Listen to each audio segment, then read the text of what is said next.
Hey guys, what's up? It's Monkey. Welcome to the first game of the Pelicans season, and we're excited, aren't we? I'm definitely excited to get into this, see how this Pelicans team is developing. So we're playing the Orlando Magic, one of the worst teams in the league, admittedly, so I figured my Pelicans team is lacking in a lot of things. This might be a team that we could compete with and possibly win against, so that's why I played them. The next few games were against much more difficult teams, and also this was opening day of the season, so why not? We're in Smoothie King Arena, everyone's had their smoothies, they're full, they're ready to watch some good basketball, so we're going to try to provide that.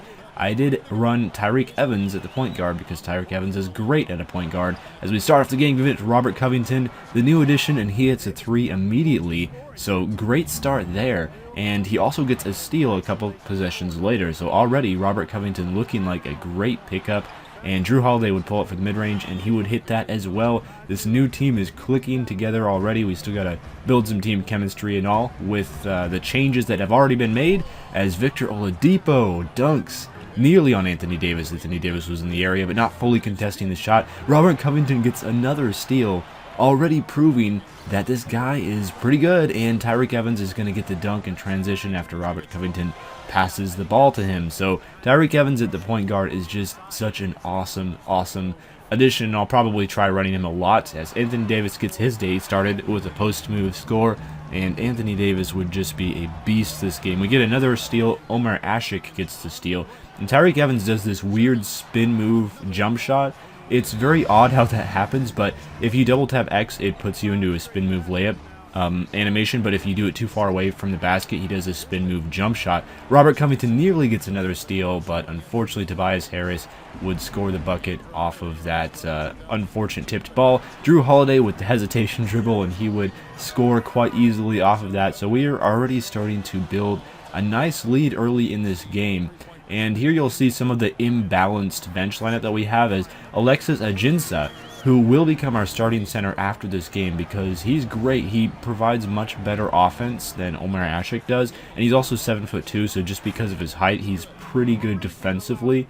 He doesn't have the best defensive ratings. He really struggles with rebounding, but Anthony Davis is great at that, so I don't know how badly we need rebounding, but ending off the first quarter, we have a 1-point lead over the Magic, 22-21.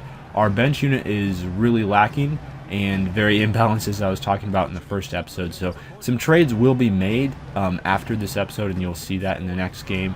The team will look a little bit different. We add a couple pieces, including one of these Magic players is going to be on the Pelicans in the next episode, which should be fun, right?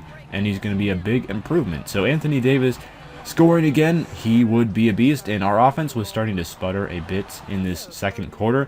As you can see, halfway through the second quarter, we've only scored 4 or 5 points, so that's really not very good, but giving it to Anthony Davis is always a great cure for bad offense. Tyreke Evans is hit hard, and that really should have been a foul, but it's not, and they're going to push it in transition, and Ben Gordon would finish, and the Magic are really starting to bully us a bit and take this lead. But we get a steal with Tyreke Evans and lob it up, and Robert Covington would catch that lob and unfortunately not dunk it, but he would lay it in. So he's really looking like an impressive player, and he's going to develop very nicely over the season as well. So he's going to be a piece for the future. And one of the best things about Robert Covington is he was a Sixers player, as Evan Fournier would hit another three. He hit quite a few of those during this game.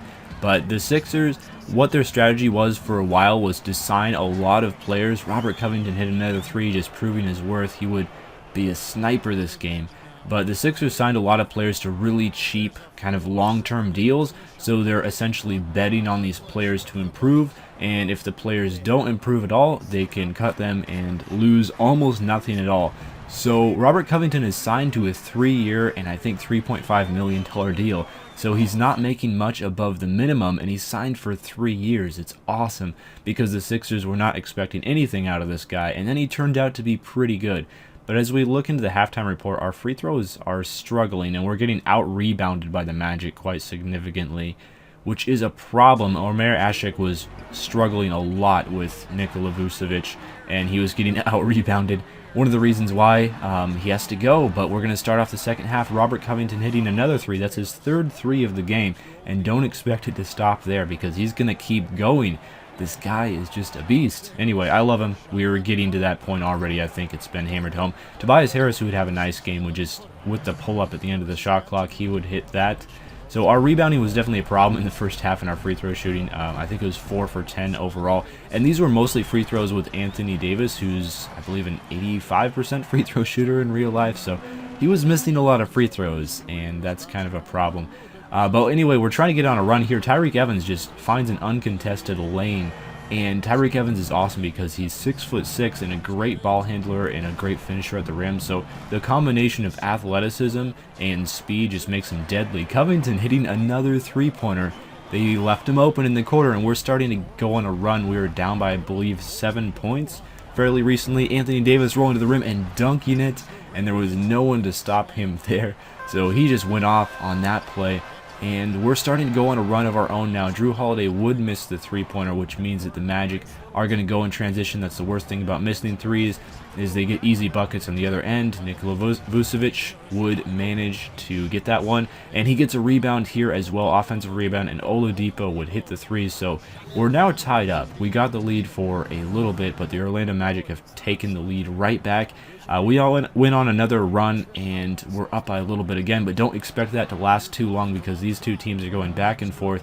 Ben Gordon would hit a three, the flamethrower, as I believe he is called by his best buddies, and yet again, Kyle Quinn is left wide open on the perimeter, and he is someone who has been shooting a few threes. He didn't take that one, but he would hand it off to Ben Gordon, a much better three-point shooter, and he would hit that. So we're going to end off the third quarter. We're tied up, but not for long, as Alexis Ajinça would capture the loose ball and manage to lay it in. So we got a 2-point lead heading into the fourth quarter. This game has just been back and forth all game long because we have not been able to stop Vucevic, who has just been scoring at will. Oladipo has been doing his thing, and Tobias Harris had a great scoring game as well. So that's probably the big three for the Magic that we got to watch out for. And Tobias Harris would hit another three, and look there, the Magic are on a 9-0 run to start off the early part of the fourth quarter, so that was bad. But we would hit a three with Holiday, who was wide open in the corner, to tie the game back up. So the Magic obviously went on the biggest run of the game, and then Omer Ashik actually doing something good with the weak side block on Aaron Gordon, because Aaron Gordon is just too short, and Holiday in transition would hit the three. So we actually take the lead here, 77-74. And it is starting to get late into the game, and Anthony Davis is hot, which means watch out for the opposing team. Drew Holiday was just able to muscle his way to the rim there. He's too big and strong, 6'4" point guard, and he's a big dude as well, so that makes it really nice for him driving to the rim. And Tyreke Evans was left open. He's not the best jump shooter, but he does manage to hit the occasional mid-range now and again. He did manage to knock that one home. So we got a 4-point lead, and we're trying to just keep this lead heading into the fourth, but this is not helping Nikola Vucevic with the and one off the offensive rebound. Covington was too small to box him out, and they're heading right back to their main man, Vucevic, who would score again. Omer Ashik was just a leaky sieve? Not sure how to pronounce that, all game long, and Vucevic was just taking advantage of him. So Orlando takes a 2-point lead with 20 seconds left because Elfrid Payton missed 1 out of 2 free throws, and we need a bucket here. Tyreke Evans delivers in a big way.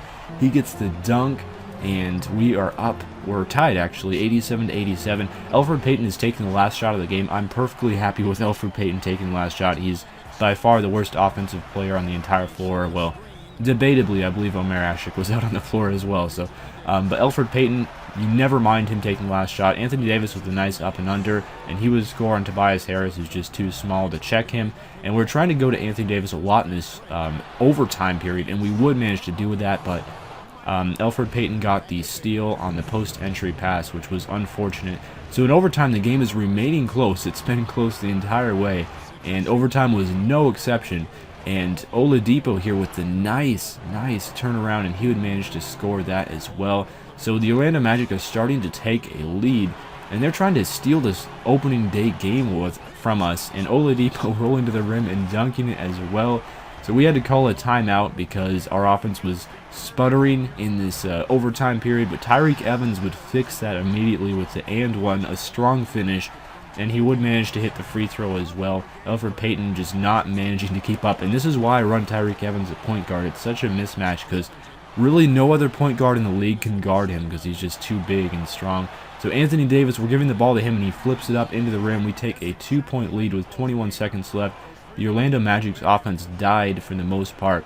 Here in this overtime, because our defense locked down, Tobias Harris would hit a nice three-pointer here with 3 seconds left, and they would foul us, but unfortunately they had no timeouts left. They couldn't advance the ball. They had to take a full-court shot, and we end up winning by 2 points in our first game in overtime versus the Magic, which is scary because the Magic aren't the best team. So I was a little bit worried, but Anthony Davis would be the player of the game. 33 points and 15 rebounds, just an amazing MVP level performance from him. So Anthony Davis was a beast, and here's the overall stats. 33 points, 15 rebounds. He only had 1 block, but in future games he starts to really improve on that end as well. Drew Holiday had a nice game, 18.7 assists, and Tyreke Evans was the second star in this game, 17.7 rebounds, 10 assists. Fairly close to a triple-double. He had a lot of turnovers, which was worrying.